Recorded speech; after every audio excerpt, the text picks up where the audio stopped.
At this point, I think I'd welcome making every DC movie into Lego from now on.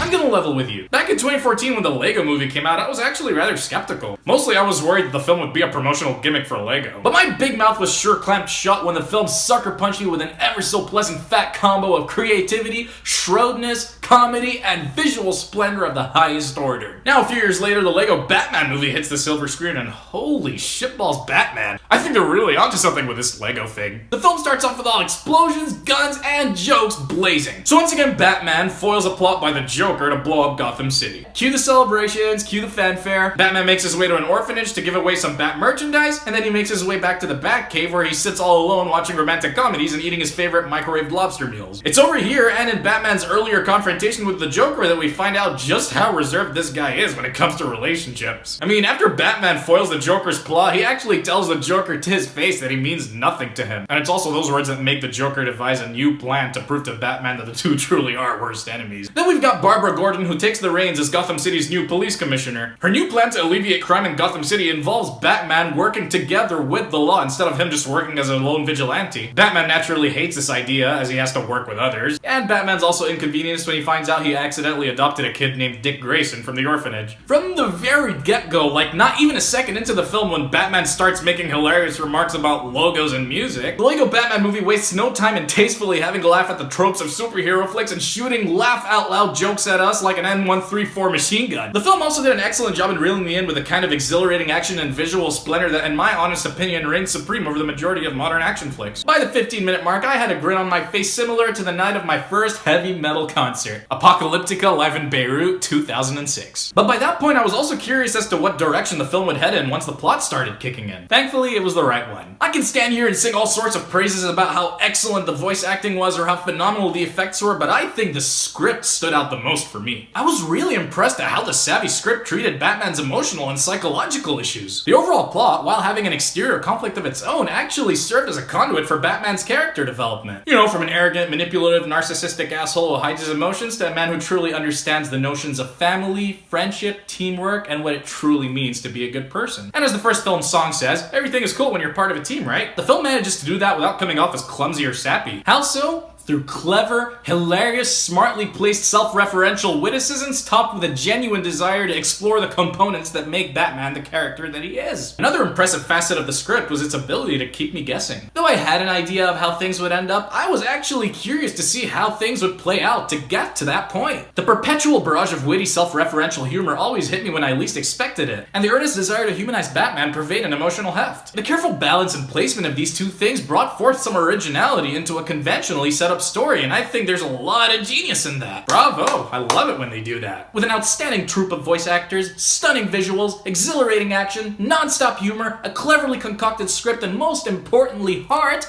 the Lego Batman movie keeps the fire of this series burning bright with incandescence. So I'm gonna give the Lego Batman movie a 9. I'm excited for the next installment the way I'm excited for the upcoming Iron Maiden concert this summer, because this film is an exquisite example of competent filmmaking. So these are my thoughts on the Lego Batman movie. What do you think of the film? Let me know in the comment section below. And if you like what I do, give me a like, hit that big subscribe button, stay tuned, and I will see you on the next one.